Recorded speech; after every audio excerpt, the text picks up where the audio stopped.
Hello, welcome to the Free Your Children podcast. I am your host, Tiffany Boyd, and our mission here at Free Your Children is to share the truth and love about education.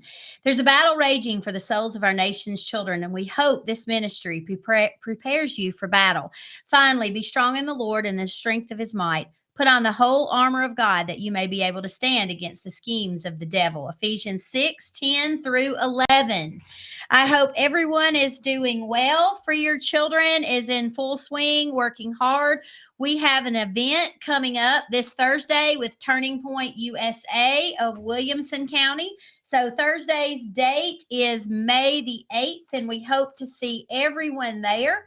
We will actually be discussing the FREE Act. So if you are a resident of Tennessee, and you missed all the news about the piece of legislation, the FREE Act that sought to give homeschooling parents true educational autonomy, we hope that you will join us at this event to find out more information about what it really is. I do want to express that this is not just a meeting about home education. This meeting is important.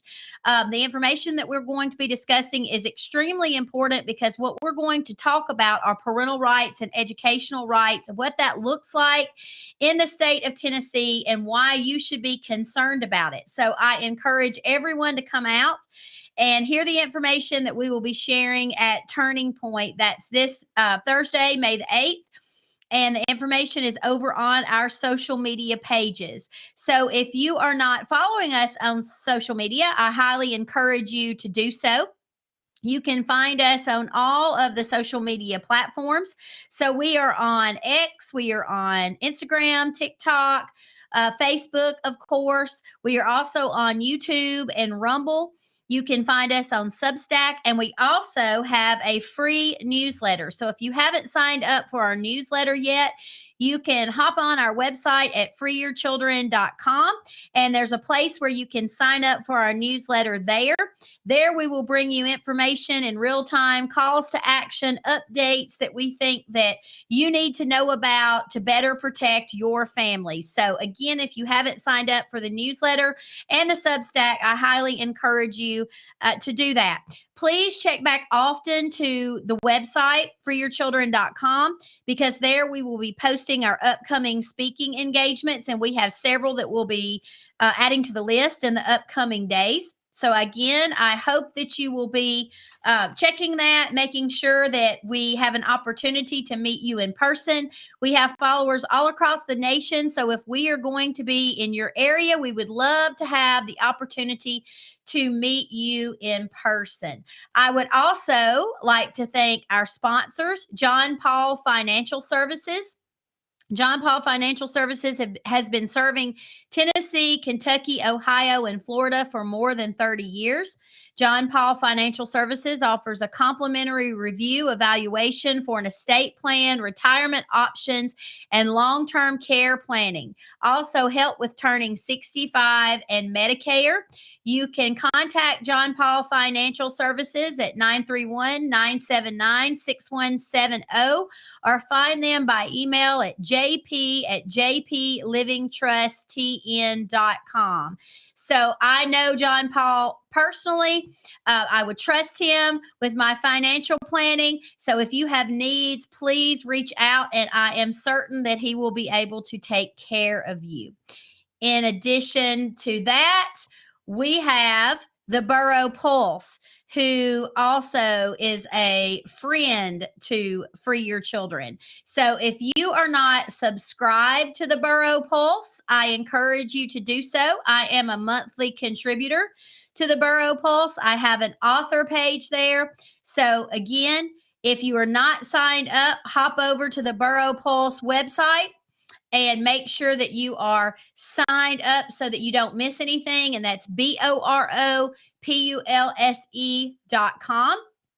Also, our friends of Free Your Children, we want to thank everyone who donates and helps us continue to do the work that we're doing.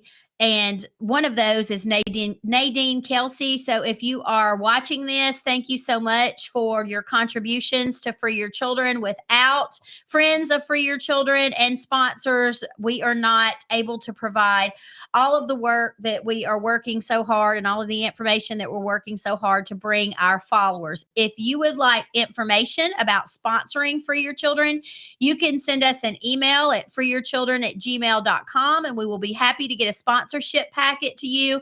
Also, if you feel like the work that we're doing is valuable and you would like to make a donation, there is a donate button over on our website. Again, that's freeyourchildren.com, and you can find that there. So, thank you to everyone for joining in. I am very excited about the guest that we have joining us today. She has joined us before on the Free Your Children radio show when we were still on the radio platform. Of course, now we've transitioned to podcast platform. So I'm going to bring her on. We have Linda Murphy from Oklahoma joining us today. Thank you, Linda. Glad to be here. Thank you, Tiffany. Linda, you are an expert in your own right over there in Oklahoma, but some of our followers, because we have amassed a lot of new followers here at Free Your Children, the Lord is blessing this ministry mightily, and we have had some amazing opportunities come up, and we have had a lot of new followers. So would you explain to those that may be new who you are and tell them, what you do and how you got involved in the world of education? I sure will. I'm a mother, a grandmother, and a wife, first of all. I'm a Christian. I believe, strongly that we have to depend and stand on the Word of God as you do, Tiffany. I was raised the daughter of a Free Will Baptist preacher. My great grandpa was a Holiness Methodist preacher. And so I grew up, hearing the Bible all my life. And I'm thankful for that foundation. The Bible says, to whom much is given, much is required. And I have to look back and say, I was given much, because I know people today trying to start out as a Christian and read the Bible. There's a lot to read and know and understand. So I thank God for that. I'm a teacher. I was certified 30 years by the State Department of Education. And in 1992, I had a new 1-year-old child. I had a kindergartner and a daughter who was in 8th grade. I was in a rural public school with my children. My husband and I lived south of Tulsa in a small town. And we thought we were kind of in that perfect little, white picket fence neighborhood and school district, and everything was wonderful. And we're going to go to the lake a lot because we have a lake right there by us. And, that was the life I had planned. And then later, I planned to get my doctorate in optometry because I had worked first as a public school teacher in special education and certified also for standard elementary. Then I went into then I planned to go to get my doctorate, which was about 20 miles from where we lived. One reason we chose that location, and my husband drove to Tulsa. But I worked for 10 years in a vision therapy clinic with a doctor in Oklahoma City, where I directed the clinic. As a teacher, I knew the visually related learning problems that I had learned about, that children were being missed. They had 20/20 eyesight, but they didn't have good motor skills. So their eye control, their focusing, et cetera, et cetera. So that's what I came from. I had a professional career. I had a plan. It was a great plan. And I was going up the road to get my doctorate after my son was a little older, the youngest. Then I was appointed to a committee in our local school district where the principal asked me to serve as a parent representative on a committee.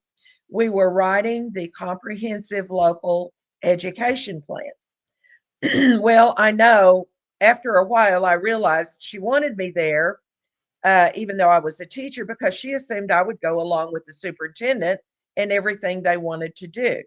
Well, I was not employed by the school, nor was I beholding to do what they wanted me to if I didn't agree. So I found real quickly I did not agree because what our superintendent brought us was outcomes-based education. Mhm. That was the big sister to Common Core later. Right. We had a man named Dr. William Spady, who was out of the Federal Department of Ed, and he had a grant, a federal grant through the federal ed at the Northwest Laboratory to do what he coined as outcomes-based education. It said that we would go from traditional education to transitional to transformational. And when you get to transformational, you're out in the real world with an authentic audience, they say, and students in high school would be evaluated on their performance, not on their academic performance at the end of high school as we traditionally did, but in other words, their job. Mhm. That's what it really amounted to. And it aligned with school to work, where sixth graders would be slotted into a job category. They could say, oh, they get to choose. Well, what does a sixth grader know about choosing? Okay. So Right. there's the beginning of the ideology of the workforce that we're seeing today, workforce development plans. Mhm. Okay. It wasn't long until I ran into National Center for Education and the Economy, where Mark Tucker worked with Hillary Clinton and David Rockefeller, Michael Cohen. They all met in Arkansas while Bill Clinton was in Arkansas. They met there together with Hillary directing the education part with these men and the Carnegie Mhm. Foundation, which started the National Center for Education and the Economy. So the Mhm. plan was to control from the federal government at that Mhm. point, and we're still tied there. Don't get me wrong, we're still tied, but it became Absolutely. much more elusive to the point today people think they're creating their own system when they find out it's already hooked into the federal level. So we'll talk Right. about the state longitudinal data system if you want to, and the workforce development stuff, but that's where I've come from. I objected to the outcomes-based education plan. That superintendent would not put anything in our vision statement or our mission statement about academics. He It's told very us right up interesting. front. Yeah, it's Yep, interesting to me that this was under the Clinton administration. So this is a Democratic, controlled presidency at that point in time. And so the funny thing about that is that we see now Republicans that are pushing, the same agenda. And so there's exactly been right, Tiffany. yeah, so there's been this narrative built around it's the left and the left are dangerous. And I'm not disagreeing that some of the Uh-huh. policies I wholeheartedly disagree with. And I am a Christian conservative. However, all of these things that we're sounding the alarm about now regarding workforce development and school choice, they're all being endorsed and pushed and propagated by Right, the Republican Party. So I think it's right, important for people to realize that this is not a left exactly. versus right issue, that both No, it of them. isn't. Yeah, and I also think it's really ironic because you see a lot of um, most left-leaning individuals like the teachers education, the TEA, the union, they are opposed to school choice. But I think people need to understand that the Democrats were squarely rooted in promoting school choice. Absolutely. Right. And as you said, they're on the education choice bandwagon. And Hmm. under that banner, many things have been pushed that people didn't want, didn't expect. And a lot of Hmm. people haven't woken up yet, haven't Yeah. awakened to know what's really happening with some of those initiatives. Okay, Hmm. so back to the Republican Democrat, actually George Bush Sr., president, Hmm. Republican, started Hmm. with Goals 2000.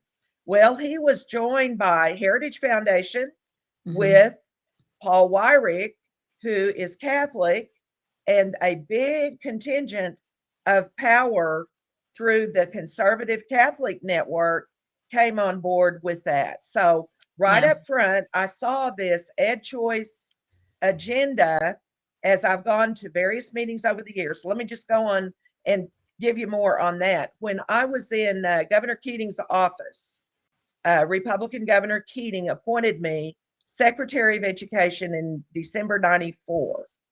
I had ran for state superintendent of schools in 94. I was on the same ticket with Governor Keating and all the other Republican candidates in statewide office. I got 49.5% of the vote. And one of our conservative leaders called me last night about some of the things going on in our state. And she reminded me, Linda, your first election was taken by fraud. I said, yes, I know it was because, and she was there, I was there, she Mhm. was at the watch party. What happened that proves, and John Fund with the Wall Street Journal confirmed this for me at a meeting. When I told him what happened, he asked me, and I told him what happened. 49.5% stopped. It didn't give us that total until a day or two later. Every other race got totaled statewide. They're on the same ballot. They're all in those machines. Even back then, we had those automatic machines that you feed them in and they do the counting. Mhm. So one race cannot be left untotaled. It would have to be the breakdown of a precinct, a machine in a precinct, the county. No, it was just our race statewide, no total. And when it came out, then it was 49.5. Wow. So They at wanted any to make rate, sure that's they a whole wanted to nother make sure deal. that yeah, they wanted to make sure they didn't give you a platform there to start blowing Right. the whistle on all these initiatives that were coming down the pipe. Exactly. So when we are independent and we Mhm. are led by the Lord, and we pray to be led by the Lord, we're not going to get hooked into someone controlling our mind. And Mhm. that's really what it was. It was a mind meld on that first committee. The superintendent wanted everyone to come to consensus. They used Mhm. the Delphi technique. And your listeners may know that, and you may have covered that, but a process where they bring in the dialectic process of point, counterpoint, opinion, thesis, antithesis, two sides of the issue, and you have to come to consensus, which Mhm. means always the conservative view is going to get compromised to the left, to the left, to the left. And that's what we've seen in politics a lot. Mhm.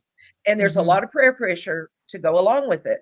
Because if you're Right. the Yes. holdout and say, no, I'm not going to have any kind of plan for education that's not academically focused with my name on it, then you're the holdout and you're the problem. Absolutely. Yep.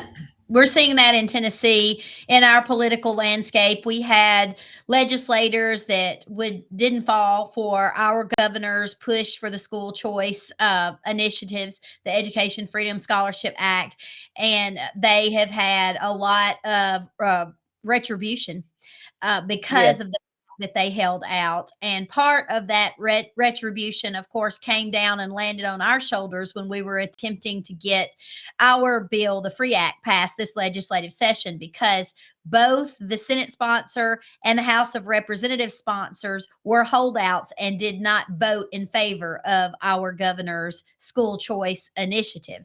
So we were told early on that they would kill our bill because of that, because of who the sponsors were. Of course, they didn't come out and yes, say that publicly, and they used propaganda from the Coalition for Responsible Home Education as reasons for refusing to yes, acknowledge our constitutional rights. And that the yes, event, if you heard me talking about this turning point event that I have this Thursday where I will be speaking, I'm going to be going into great detail about exactly what happened this legislative session good. with that piece of legislation that we had filed and what that looked like and which politicians pushed back and refused to acknowledge our constitutional rights and the reasons that were given and why Tennessee needed that.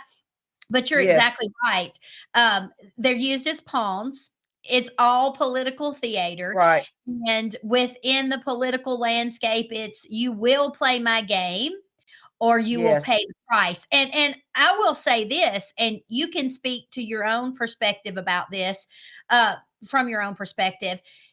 What I am noticing is because I have been so vocal now and I'm not going away, much to many people's dismay.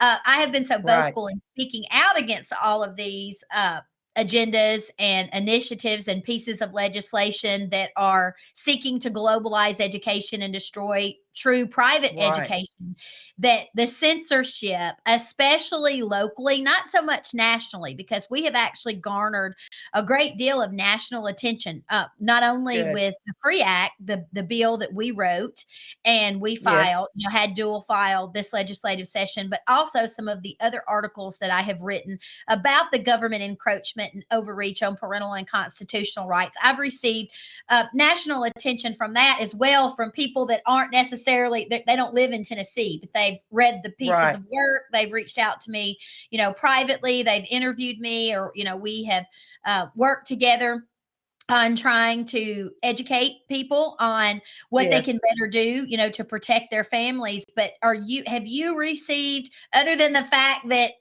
they made sure that you didn't get elected, and that's Right. pretty big, that's a big Right. that's a big thing. Are you experiencing a lot of censorship? Are there people that don't want you having the platform to share this Oh, truth, sure. Linda?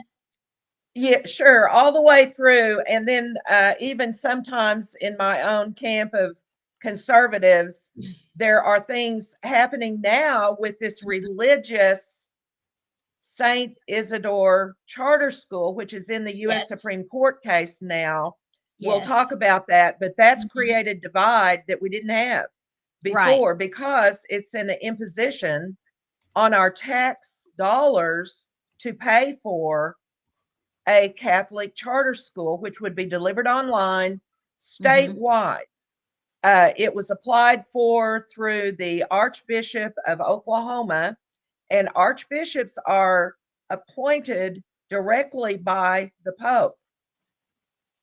I didn't know all of this. I didn't look into all of the, Catholic organizational structure, lobbying. I didn't look into all of that until Right. this case came on our lap in Oklahoma through Mhm. our governor, Kevin Stitt, and state superintendent, Ryan Walters, who Mhm. have pushed this in spite of the fact that our current attorney general, Gentner Drummond, told them and publicly announced that this was an illegal contract because it goes against Title 70 in our state school law, it goes against our state constitution, and it goes against the US Constitution.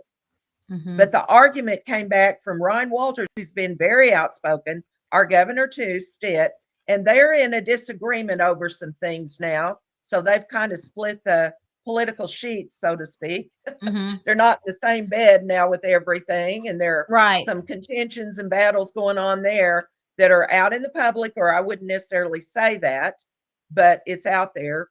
Mhm. So Ryan Walters has taken the lead as, I'll just say, the crusader, Mhm. with even a mug with swords on it and a shield, bloody swords, setting that on her desk or table at the state school board meeting. And, that has looked pretty bizarre to see Mhm. that. But he's got the attitude and he's plugged in that he's going to win this because of the Supreme Court judges that sit. Well, when you look at the Supreme Court judges, 7 of them are Catholic out of 9.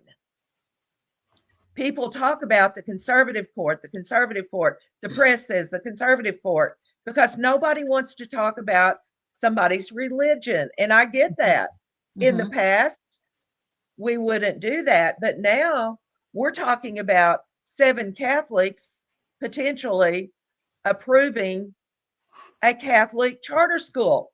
If that's not a special interest and a Right. conflict of Absolutely. interest and a Yeah, and vested interest. the thing, there are a lot of concerning points to this, but I think that one thing that is important for people to understand is that charter schools are the first leg of school choice. And so this Supreme Court case is actually setting a precedent for the rest of the United Absolutely. States. So right now, they are still hearing testimony on this case, Well, they correct? finished. Yeah, they Okay. You finished finished. that. On the Okay. 30th was the testimony, Okay. the oral argument, they call it, and they are Yes. to have a decision probably by June, end of June. Okay. So pretty quick. And yes, so Oklahoma, if this is approved by the U.S. Supreme Court, if they decide on the side of the Catholic Church, then Mhm. that will be the first in the nation, the first religious charter school. Now, Right. when I first heard of this idea, I thought, okay, they're going to say that we're just teaching academics. I thought that's what they would do, but no, Mhm. they publicly stated right up front they will teach Catholic doctrine. They even have mass planned for groups across the state in their church facilities. This is online, so parents can do this at home Mhm. and then come to the church if they set it up for a site, which we've got a big epic charter school in Oklahoma that Right. has 30,000 students, and they Mhm. set up at various sites across the state. That So has I been know that enormous, and it's had enormous issues associated with it as well. Epic. it's a It I'm has had sorry. en That's okay. I said it has had enormous issues associated with it as Oh, well. absolutely. A Yeah, if huge people audit, a change of hands, and some of that Yes, still, the founders are in court over, the way they handle some of the setup of the structure. yes, Okay, absolutely. Yes, my issue with this whole idea of the government in general funding any type of religious school is problematic, no matter. Heritage Foundation and our state superintendent has, and he's not Catholic, but Mhm, he's picked up the agenda to run with it to be a national leader. He's been on Fox News repeatedly. I think mhm. he's been in Tennessee. Is that right? Ryan Walters? Yes. I'm not Or did sure if he just I'm maybe not just sure. articles? It was Yeah. articles then that Yes, were I've ran by seen somebody in Tennessee yes, I have promoting. seen yeah, I've seen some of his material being promoted by organizations in Okay. Tennessee, and, we have enough problems in Tennessee, we don't need a Ryan Walters in Tennessee. No, you don't. But you're gonna get, like all of us are, whatever Mhm. the Supreme Court does with this, and it is a Yes. huge shift Mhm. for politics, for money, Mhm. for religion. I mean, Mhm. this is a big change that's coming if they approve this. Yeah, I mean, Okay, you hear people say all of the time, God needs to be put back in schools. That would fix everything. But I think that people need to understand that if you place any type of religion in a school, and we know that the school system right, already has a religion in it, humanism. exactly, That is a religion.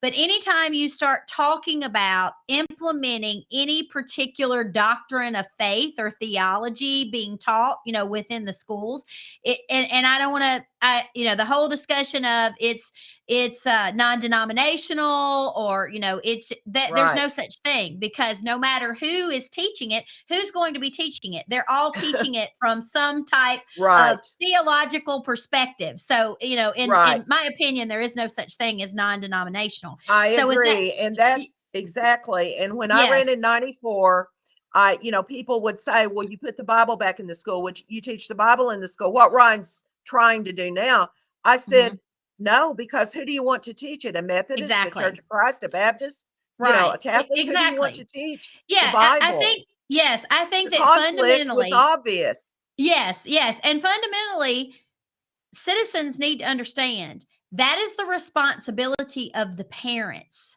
not Right, the school, not a government right, organization. So this is the slippery slope that you run into, and absolutely, then it expands into, okay, if you are determined that you are going to allow the government to fund private religious institutions, well, then you're going to be funding all the other religions as well. exactly, And so and this ours. doesn't Yep. stop. No, that's right, and our AG put out a formal press release, statements to the press, from his office, that Mhm. if we fund the Catholic system, that we Mhm. will have to fund Yes. Islamic and Yes. every other system. Yes. Now, That's we know my we've got some issues with the yeah. Gulen Yes. schools now, charter, Mhm. but Yep. I've really seen now why the I'll just call it the ed choice bandwagon people, do Mm-hmm. not want to bring up the problems of the Gulen schools. In fact, they Yep. get praised Oh because yeah. they've wanted to go over this new bridge Mm-hmm. into the religious schools. Yes, we They want have to part of expand that it. network. Yes, we have part of that network here in Tennessee. And I wrote an article and even interviewed Mark Hall, who he directed Killing Ed, where he talked about or exposed the Yes, I've Gulen seen it. network. He gave a fantastic interview, and I sent that article to several of our legislators. And of Uh-huh. course, they didn't want to address it. And ironically, during the time that I penned that article, there was a piece of legislation being ran in Tennessee in our legislature. And what they were wanting to do is they were wanting to create a charter school commission where they could then bypass local control. And it was very interesting to me that the legislators at that time that were sponsoring this bill were individuals who had taken an all expense paid trip to Turkey Right. via Fethullah Gulen, that very organization that you just mentioned, Right. because they had a network of charter schools over in the Yes. district in which they were serving. And so I Yes. sent that article to Representative Scott Sapicki, who was my representative at the time, and it was sent to several other local political leaders. And when I staunchly opposed charter schools in our county, I heard things like, "Oh, so you're afraid that if charter schools are adopted in our county or they're allowed to open in our county, we can't base that off, a Muslim, the fear of a Muslim charter school." And I'm like, "A fear? It's happening. It's already happening. This is an Right. extensive network. Do you not see the problems with this?" Exactly. And of course, that piece of legislation in Tennessee did pass. So now in the state of Tennessee, if a charter school puts in an application to a local school board, for permission to open. Right. If that school board votes it down, they can then appeal to a charter school commission. And that charter Right. school commission is appointed by our governor, and they can Right. then override the decision of the local school board. So what they Well, did was Yeah, yeah, Oklahoma has done that, and yep, that's how this got approved. The mm-hmm, governor even switched out the members that voted down the contract, yep, voted it yep, down, and he yep, switched the members out and even changed the board up to add yep, it to the charter school board and the mm-hmm, online virtual yep, school board together. yep, And he's only got people that will go along with it. yep, So they approved it, and our attorney general took it to the the state Supreme Court. Our mm-hmm, state Supreme Court said it is not legal. It's against the mm-hmm, state law. It's against the state constitution. So mm-hmm. then the people behind it, which includes Ryan Walters, our state superintendent, our governor, Kevin Stitt, he was in DC the other day supporting it and cheering on the attorneys. Mhm. Let's see, Alliance for Defense of Freedom. Yep. They're in Mhm. it. They're Yep, in it. They, absolutely, they you know, are. Mhm. this is money and power, Yes, religion and politics, church and state together is yes, really what it is. Okay. Also absolutely. behind it also, the Notre Dame Law School Clinic. It's called the Religious Liberty Initiative. Religious liberty. Those are Mhm, the key words. Their mhm, argument centers around twisting, flipping the meaning of religious liberty, because they say in their arguments that religious liberty is being attacked because we are discriminating against the Catholic Church if we don't fund this contract, this charter school. That's not what religious liberty meant to do. Religious liberty, our establishment clause in the Constitution, freedom for your religion to be practiced however you choose in your life, in your church, but not to bring it into government. That's freedom from religion. Now, the government funding this is the issue. And we've got Catholics that are hearing hard, strong arguments from the Notre Dame Law School and other attorneys. There's several that have been involved in this, but Notre Dame Law School, if you go to their website, they've got case history there of how they've worked on this for a couple of years. And the attorney general that was before Gentner Drummond is someone I knew, I voted for, I know him, his wife, they're lovely people, but he's Catholic. And as soon as he lost the election in November of 22, he wrote a letter to the Archbishop and said, you can fund a Catholic charter school because blah, blah, blah. They've got all of their case law laid out because they've incrementally been chipping away at that, what we've called wall of separation. But now we've had our conservative, Christian people that are deceived about all of this out there saying for years now, there is no wall of separation in the Constitution. Boy, do we see now how that happened. That wall of separation wording is not in there. It doesn't say wall of separation in the Constitution, but it says you will not establish a constitution. And our state law even went further and said, we will not fund a religious charter school. It was written in our school law, Title 70. I'm sorry, I can't hear you. I can't hear you. It went off. There we go. Can you hear me now? Okay. Okay, Yes. great. So I pulled up on the screen here the Gulen situation, the charter school network, and this was the article that I had written several years ago. And of Yes. course, this, if you haven't seen the documentary Killing Ed, I believe that you can still access it for free. So I highly encourage you to watch that. But within this link to this article, you can actually go back and see which legislators in your area may have potentially taken a trip funded by Fethullah Gulen. But back when I wrote this article, these three, Representative Mark White, Senator Brian Kelsey, and Representative Terry Weaver, were all involved in this particular piece of legislation, which again, over when it passed, what it did was it gave the charter schools the ability to be able to override local school boards. So it was really a Yes. devastating blow to the Yes. state of Tennessee. I warned about it then, and we are going to see the very negative ramifications from this piece of legislation that was passed. We are going to see fallout from that, and it's all going to be related to, well, we're already seeing fallout because we've already had Yes.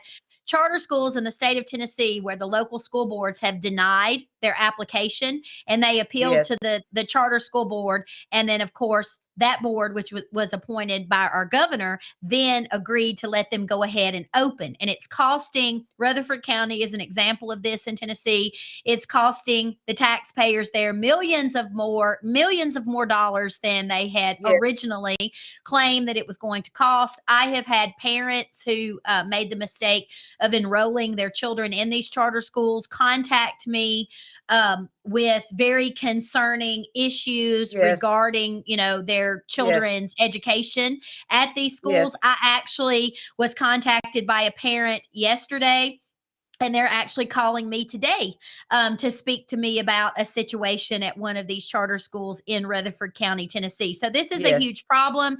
It It opened a is. Pandora's box, and we're Right. going to see this continue to play out. And I am Right. very interested to see what's going to happen with this case. What do you think the Yes. outcome is going to be, Linda?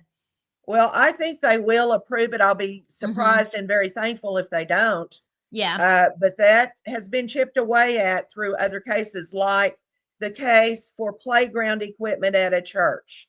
Hmm. Well, playground equipment paid for by the state didn't sound like a problem to anybody. But once that was accomplished, then the precedent is you can't discriminate against a church. If you have Right. a program available, then you've got to fund the religious entity. So Yep. they knew, I say they, lawyers, people who have worked for many, many years. Again, I had someone just recently ask me on one of my social media platforms, do you think that private or religious education should be funded by public tax dollars. And I do Yes. not care which religion it is. I do not Right. believe that Right. our government should be funding any type of religious education at all, Right. for many reasons. And I spoke about them just a second ago when I said that what this is going to do is you can't discriminate. So if you are going to fund Catholicism Right. being taught in schools, you are opening the Right. door to every religion. And I do not Right. feel like, as a taxpayer, that we should be required to do that. I feel like it is the Absolutely. responsibility of the families to educate their children from a faith based standpoint. And in America, we should have the freedom to be able to choose to educate our children as we see fit. And I do Right. not believe that our government should be funding it. And I also, I've been watching what's been happening across the nation, for a long time now. That's what one of the many missions of Free Your Children is, to be a hub where people can come to find out what's going on all across the state, so that we can better understand the landscape of this, because it's not just Right. exclusive to our own individual states. This is an Right. agenda that they're seeking to expand across the US, and we're seeing parental rights and educational rights come under attack in each state. I've watched Ryan Walters for a while now. I do not agree with the majority of his education policies, and I've been very vocal on that. I do not believe that the Bible should be in schools, for all of the reasons that I just stated previously. Because if you allow our Bible in schools, then you're going to have to bring, everyone else's version of their own particular religious material into schools as well. So you're opening up again a Pandora's box. But he's also, in my opinion, opening up another huge Pandora's box, which is this AI and his expansion of AI within Oklahoma education. So let's talk about that, Linda, and what he's doing and why it's so concerning. Okay, and just to interject what you were just talking about, the Bible in the classroom, I want to be clear that we already have law that a Bible can be in the classroom. It's Hmm. just him saying that he was going to mandate that Right. teachers teach from the Bible. All Hmm. teachers teach from the Bible. He doesn't Right. have the authority for that. Agency heads don't write legislation. That's how you get a law. That's how you get a mandate. He Yes. cannot do that, but he said that, and that went out all over the nation. Oklahoma's mandating the Bible in the Yes. classroom. No, we're not. But he Yes. keeps pushing for his own political purposes. Ryan Hmm. Walters was first hired by the Chamber of Commerce with $120,000 salary for a nonprofit to push education choice. It's Hmm. clearly stated on the website. Then Right. he was appointed by Governor Stitt to be Secretary of Ed. He Hmm. kept that salary of 120,000 plus his salary as Secretary of Ed, which isn't a lot, not as much as he made teaching probably, but that right there, a conflict of interest. He was a hired lobbyist who Hmm. got a position and continued on. Well, Yes. we didn't have a great choice on the other side of the ticket, and I wasn't voting for her. It was really, really a problem. And I Hmm. did not ever believe Ryan would go where he's gone. But Hmm. let me just say, there's so much money Oh, behind this yes. ed choice movement. You know it. Yep. The chamber is with it. The Catholic Church is with it big time for their own, desire to have their own private schools paid by our taxes, which I'm telling Absolutely. you, McGreevy documents it in that book. I'm not Yes. even saying it. He said it. I wouldn't Right. say it right now if I didn't have that proof of it. Right. Okay, And so and yeah, and the expansion of all of this, when you completely destroy true private education by allowing the government to fund it, you yes, create a pathway for them to be able to continue to advance their global agenda through right. things like AI. And so That's right.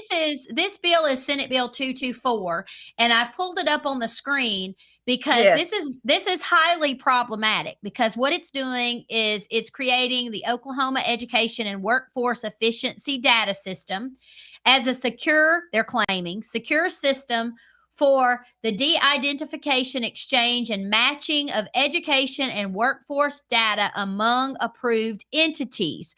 Well, Yes. that's that very first portion that I just read there automatically screams red flags to me because Okay. who Let me who tell you, that's an Oklahoma bill.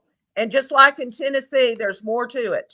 exactly. That So, is okay. my first question is who are the approved Right. entities? So then it goes on to say the purpose of the EDS shall be to provide state agencies, legislators, and other approved users with access to this data on early childhood education, elementary and secondary education, workforce training, and employment outcomes to improve education and workforce outcomes and increase the return on investment for taxpayer funds. Now, you just said something prior to this when you were giving Ryan Walters background. So he worked for the Chamber of Commerce. Is that Right. correct? Exactly. Okay. So the Chamber of Commerce has a vested interest in this data when their goal is to create a global workforce and pigeonhole Right. these children into the jobs where they need them in order to I know. fulfill this global workforce. So, what they're going to do with this AI and what they're doing with this data, and this is starting as young as elementary school, third and fourth grade, where they are Right. customizing these children's education to the job for the new world order. And it expresses this. If you look at, all the public documentation of what the goals are, those are the goals for the workforce development. Charlotte Iserbyt called it in the 80s when she started sounding the alarm that this was the polytechnical scam that they were going to use to expand communism and create a global system. And this is what they're Right. doing. And we have bought into this and we are marching forward at full speed. And the Christian conservatives that are getting behind this should be absolutely ashamed of themselves. Okay. If you would, please put up the slide you had before that with Ryan Walters announcing that we're Uh-huh. going to lead the nation with AI. That AI slide you had earlier. I've got some statements on there about how. Okay. Okay, that's good. Thank you. You're Okay, welcome. go ahead. Well, let me just start here. Yes. Uh, okay, go up to the top of his, or maybe I need to scroll my screen. Yeah. Okay, you've got it. Ryan Walters, he says Oklahoma, and this is just a few days ago. Mm-hmm. Oklahoma is leading with AI in education. Okay, first of all, Ryan Walters wants to be number one in everything Mm-hmm. conservative Christian education under that banner, although it Mm-hmm. isn't, Mm-hmm. under that banner. And he keeps promoting himself on Fox News. He's been in trouble with the press Mm-hmm. correctly, pointing out how much money he spends on lawyers because of lawsuits, how much he's spending on travel, how much he's Mm-hmm. spending on public relations, Mm-hmm. and he's not improving academic education. But would it be beneficial to improve public schools if your goal is to move everything over into these private hands and Right. charters and Mm-hmm. entities? We can see it happening right before our face. Okay, Mm-hmm. so he says Oklahoma is leading with AI in education. He sends it to Elon Musk and Grok, and he says, Oklahoma, could we be onto something game changing? Yes, Mm-hmm. it's game changing. All right. Like you said, I agree with everything you said, Mm-hmm. except let me explain where we are before that bill. Mm-hmm. Okay. Mm-hmm. We are in deep, deep collection of data already. Yes, I wrote an article absolutely. a few months Mm-hmm. ago about AI platform being approved by the state school board under Mm-hmm. Stitt's appointed board, not the ones on there now. Some of them might be the same one because he's changed it 2 or 3 times. But but this was in 23, and it was the same time period that they also approved a $33.6 million contract for state required testing for students and it was with a non-disclosure agreement where the board was not even told who the vendor was. Who's Mhm. creating this test? Well, Right. they know the people at the top of the social engineering of all this workforce education system.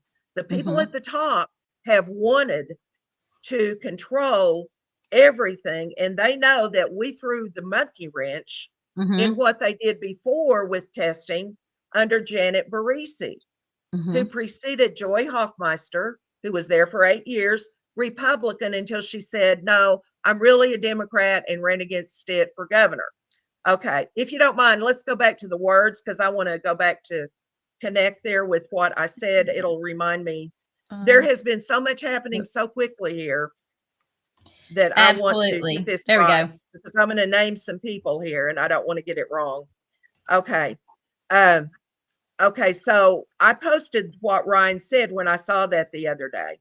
Mhm. And I said at the top of it, okay, if you can go to the very top. Yeah, there we go. I said AI, artificial intelligence in Oklahoma education. We must have regulation.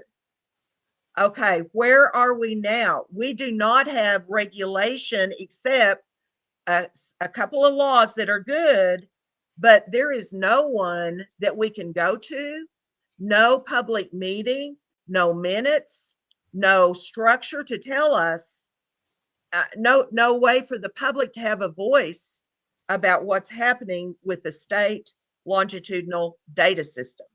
Mhm. Okay, so I'm going to talk about that more. I said, did you know that Governor Stitt and Superintendent Walters have advanced AI use in Oklahoma schools already? We want our children to have real intelligence, not artificial. Mhm. We want Mhm. real Yeah. intelligence. So we Right. must have a state council to regulate AI and data. Under Stitt and Walters right now, without Senate Bill 224, do I like all that's in there? No, I've been teaching and speaking against this since 1992. Mhm. This is the same plan that Mark Tucker wrote Hillary Clinton about in the letter he sent her when Bill Clinton was elected. And it's cradle to grave. Mhm. But our problem is we're already doing this Yes. without regulation. Yes. Okay, so I've said one person who is directing the OEQA office, which is the Office of Education, Quality, and Accountability, is over the state longitudinal data system. She came from Meta and Rand Corporation. Linda Darling Hammond, Mhm. Obama's education consultant, and is creating a P20 hub for the state longitudinal data system. That's on the website of the state government website Now, for right now. someone who may not know, explain what P20 is.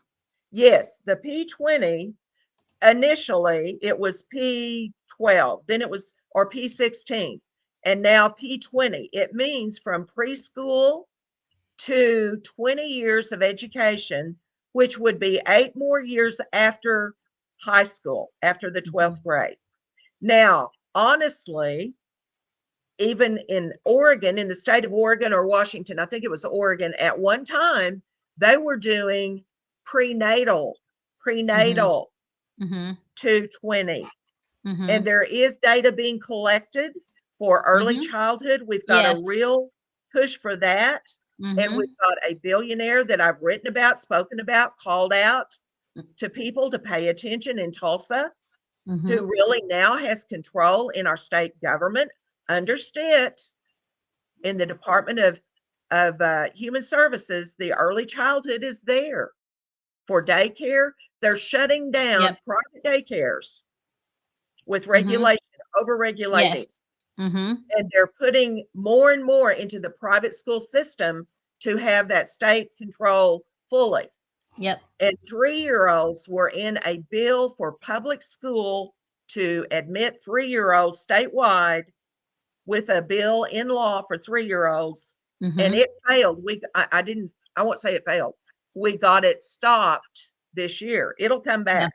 Yeah, oh yes, because the goal is to get them younger and younger from, as you said, cradle to grave. That's the goal. Right. Exactly. And that is stated directly by Mark Tucker, who was the head of the National Center and until just a few years ago, within the Right. last 10 years, the head of the National Center for Education and the Economy, which is Carnegie Foundation's Mhm. funded research and political engineering is what they're Right. doing always. Okay, I met Mark Tucker, I had breakfast at the National Governors Association when I was in Governor Keating's office. Okay, if you Right. can go back up to the top on that again, not all the way, right there. Okay, so Meta, okay, stop. There we go. Okay, so this woman that I'm talking about, this is one person Mhm. in that position to direct the Office of Education Quality and Accountability, P20 Hub. She was hired by the Secretary of Ed that was after Ryan. That woman was only there 3 months. And on her profile on LinkedIn, she had UN sustainability goals. She had that on her website, I mean, on her profile on LinkedIn. Mhm. So you can see where these people are coming from. Right. Globalist, this isn't just what we're doing in Oklahoma, as you No. know. The Mhm. National Center for Education Statistics, let me just read on because I've got it in here. We must get control over data and stop the P20 Hub State Longitudinal Data System Plan, which is in place now. The Mhm. SLDS has been guided and built by Obama's Federal Department of Ed plans and engineers with a state support team in Oklahoma from the National Center for Education Statistics. They have directed the Oklahoma State Department of Education staff, if you can scroll down, or do I need to? Yeah, there it is. Sorry. Okay. Under Joy Hoffmeister. Okay, stop, please. Under Joy Hoffmeister, and have been allowed to continue to direct the staff under Ryan Walters. I know that because I have worked in Zoom meetings for a year while Ryan Walters was in office at his invitation to work with his education policy director. I brought a list of 10 items on an agenda. I had a woman with me who has a doctorate in education, a good friend who knows all of this. She's done performance reviews for OEQA. You know, she knows the business of education, and she also is a conservative Republican. We supported Ryan. Okay, Right. if you'll just stop for a second, I need to get myself on there where I need to read. Um, so I took her and we had a meeting with the education policy director and the outreach director from the State Department of Ed at Ryan's invitation. Mhm. I said to them in the first meeting that they asked, what do we need to do in the State Department of Ed? I said, well, I brought 10 items. There's more, but we really need to talk about these 10 things today, which included the state longitudinal data system. It included some other things. I'm not going to bring all that up right now, but to stay focused on this. Okay. And there are major areas that needed change. Okay. Mhm. So we broke it down and they agreed. They wanted me to continue to work with them. I said, we can't do this in one meeting. I can tell you about this, but let's start with 4 projects. We can have small working groups because I have a network of friends and colleagues and people that I haven't met in person, but know through our communication across the state that are conservative, Christian, Republicans that don't bring their religion into the classroom as, you know, bringing that to teach from the Bible every day. Mhm. That, I mean, yeah, there was a time in our history that occurred, but that's not where we are now, folks. We've got to be realistic about that. But anyway, these are good teachers, proven teachers, and school administrators. And we worked on 4 projects. One of them uh, was the federal plan for ESSA, Mhm. major. We are still on that 8-year plan that Joy Hoffmeister, a Republican who later became officially a Democrat, and she and Governor Stitt were together on everything until she started running against him as a Democrat. Right. They were both pushing the Chamber of Commerce agenda. They're in agreement. That non-disclosure agreement for testing passed under Joy Hoffmeister at the head of the table and Stitt's board. No conflict. Unanimous. Okay. They don't know who the vendor is. Of course, Joy knew, Joy Mm-hmm. Hoffmeister, the Mm-hmm. later Democrat, and the governor knew, and his maybe one or two on the board knew, because they knew that we had to allow a non-disclosure agreement because that's what business does now. Well, that's Right. not what government should do. Right. Government should represent the people, be transparent to the people. And Absolutely. that's Especially when the why, people are funding it. well, that's it. If it's government, we're paying for it. That's Exactly. right. Exactly. And I some of think my it's, friends do not understand why I supported it. Let me tell you why. It had the state longitudinal data system in it. It was written with the SLDS in it as the computer system they were going to use. It's already being used. We've mm-hmm. got federal people advising the State Department under Ryan Walters how to direct and get all of the coding. And a man who's an engineer put on the National Interoperability Hub, he's an IT tech guy. He said that he converted Oklahoma's SLDS from aggregate data to individual level. Mm-hmm. It is converted. It is a Mm-hmm. system monster ready to go, not just to the federal government. People say, well, Trump may shut that down. Well, he may not, because this is the data center for education and workforce, the National Center for Education Yeah. Statistics, You the know, I NAEP, had, all of that. yes, I had a concern and I've had multiple conversations with this because I've seen, executive orders where, Trump is rescinding grants, for mental health and executive orders that he has, DEI, DEI policies, education policies. There've been several of them that I have seen in conversations, several Right, conversations that I've seen about all of this. And I think ultimately I had multiple concerns, and again, I mean, Free Your Children is a ministry, so everyone that knows anything about Free Your Children knows that we're Christian conservatives. However, a right, big concern that I had about this election and Trump getting elected was that people would believe or have the belief that everything was being taken care of and all of this was going to get miraculously fixed right, when and if he got elected. And that is not right. the case. Even No, with the defunding of or the eliminating of the Department of Education, it's not going right. away. It's being reabsorbed in other departments. I find it impossible. I'll just be frank. I find it Yes, impossible to believe that all of this that we see happening in education is just going to disappear. We know that Trump is invested in AI. He's already made that clear. right. We also know that he is very invested in school choice. He has made that clear as well, government funded school choice.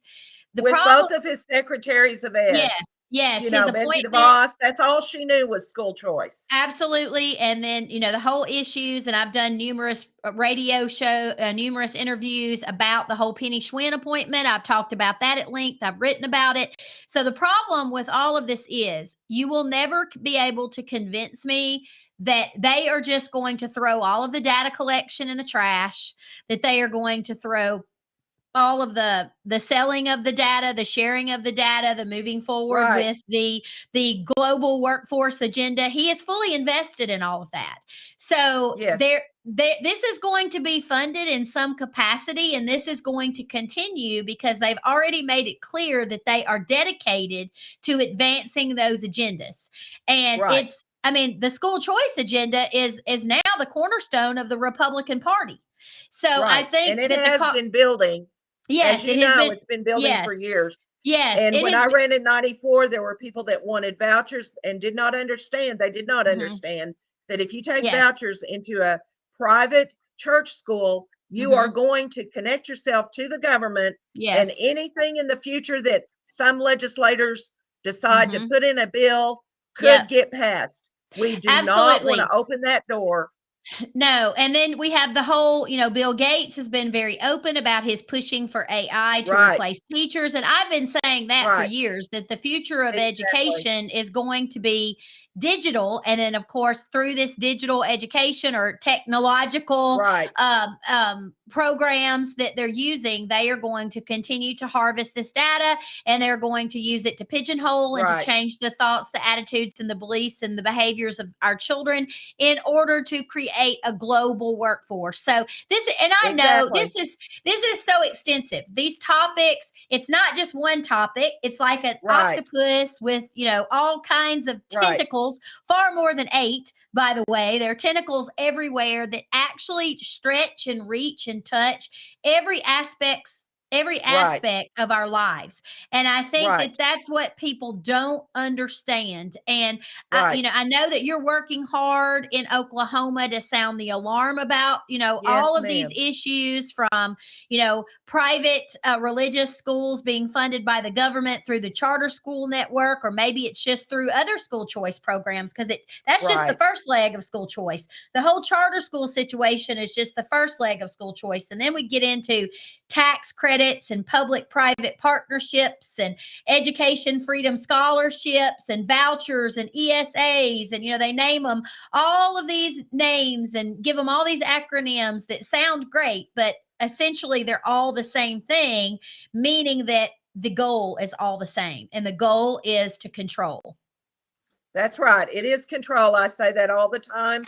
I knew Yep. you and I have always been on the same page, and I Yep. thank you for that. I appreciate the fellowship and understanding this, and Yes. being able to communicate it to people and help people Well, understand. And I do encourage your listeners to keep listening to you, and you provide tremendous amounts of information very accurately. And I just want to say again on this Senate Bill 222, I mean mm-hmm, 224, it passed the Senate and mm-hmm, the House. Now, there was some evidently shenanigan type processes in getting it passed, but that's not new. We've been having a problem with yep, that, mm-hmm, not following the process that should be yep, followed in the legislature. But that doesn't mean that I would say this bill is bad because of that. Here's the deal. We've got all kinds of data being collected now with the AI. The stroke of the key is, recorded, this AI feedback to a computerized system for every child on Chromebooks, on different yep, things that are feeding into the data. What's in that mm-hmm, state longitudinal data system right now? We need to open that up and let everybody see their own child's data in there, mm-hmm, whatever it is. And I know this, we've got conservative Christian educators across this state who do not put anything in there that they don't have to. They mm-hmm. don't want student data in there. They don't want their own profile in it, Right. because there are profiles for teachers as well Yes. as students in the plan, and Yeah. there are like 400 points that can be collected according to the National Center for Education Statistics. The system is set up, coded for Mm-hmm, 400 plus points of common education data. mm-hmm. And, this, in other words, we've got a monster. We don't Yeah. want to feed that monster, and it's going to Yeah. keep getting fed, and it's going Mm-hmm. right to the federal Yeah. and to the United Nations, because the Absolutely. Organization for Economic Cooperation Mm-hmm, and Development is mm-hmm. right at the top of this at the UN, and the UN Absolutely. Sustainability Goal for Education. It is And absolutely tied on the federal level to them. yes, it is. And I will sound a warning to parents. If you have your children in government schools and they are using a device, they've been issued a device by the school, you need to understand that they have access to multiple apps via these digital devices, and each app is doing its own data mining.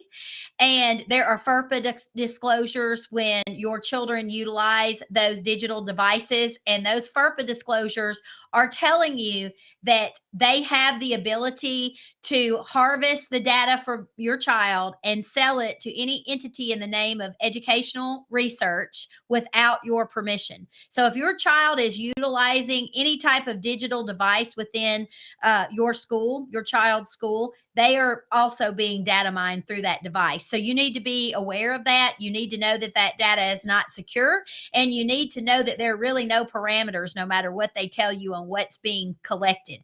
The local school systems probably have no idea exactly how much Right. data is A being lot of them collected. do not. Yes, Some of yes. them do, and they don't really Mhm. like it either. We've got Right. in Oklahoma, we have 550 plus districts Mhm. that are independent school districts or they're K-8, dependent on a high school for the graduation of the students from Mhm. after 8th grade. But they're independent districts. And Mhm. those districts have had a lot of local autonomy in years past. And we had great education scores. Mhm. Great. We were Fordham Foundation, which is a Jesuit university, by the way.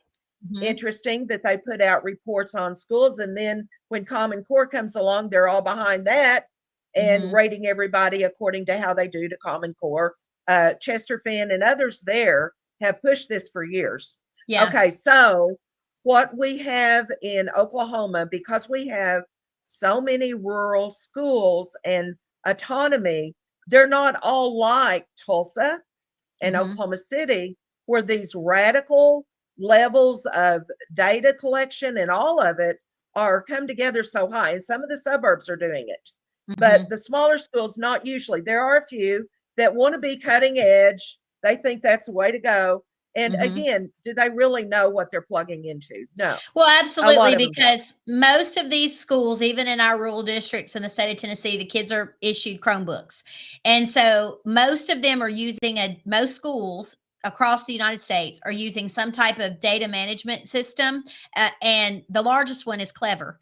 And so Clever allows access to hundreds of applications by the children. And then those applications are doing their own data mining. And of course, they have their own purpose Yeah. disclosures. So again, I would just encourage parents, do your research, find out, what your children have access to on those Chromebooks. I've written about it. I've done radio shows devoted to this, but you need to know that it's not a good thing and that your children are not being protected and that their personal information and even your family's personal information is being harvested and shared. And because Obama reauthorized FERPA, they do not have to have your permission. But I do want to thank you, Linda, for being willing to come on and share all of this information about what is happening in Oklahoma. Can you tell our Yeah. listeners where they can find you? Yes, I'm on Facebook, and that's what I use most of the time. I do a lot of private conversation, phone text once I get to that level of relationship.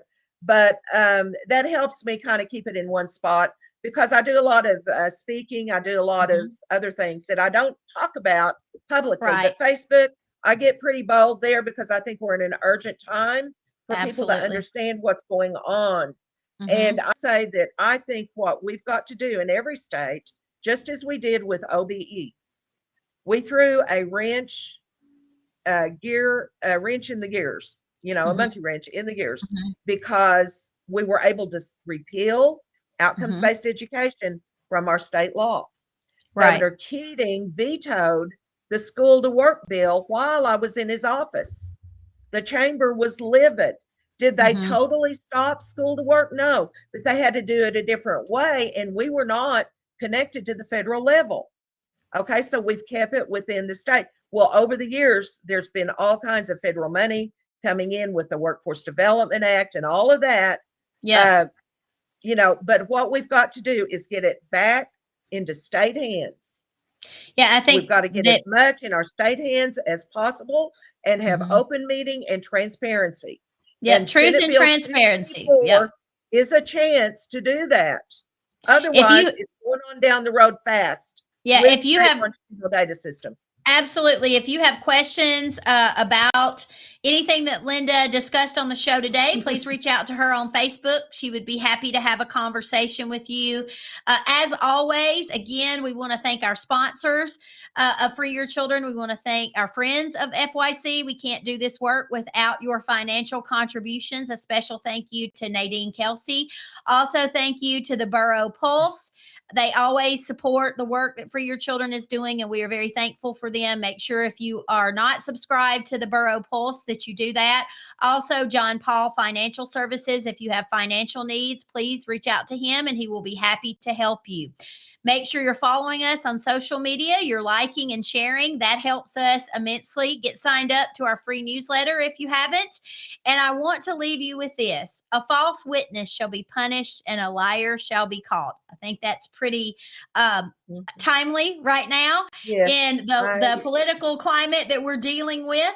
And I Yes. want to remind you all that we love you here at Free Your Children. But remember, Jesus loves you so much more. God bless. Thank you. Thank you.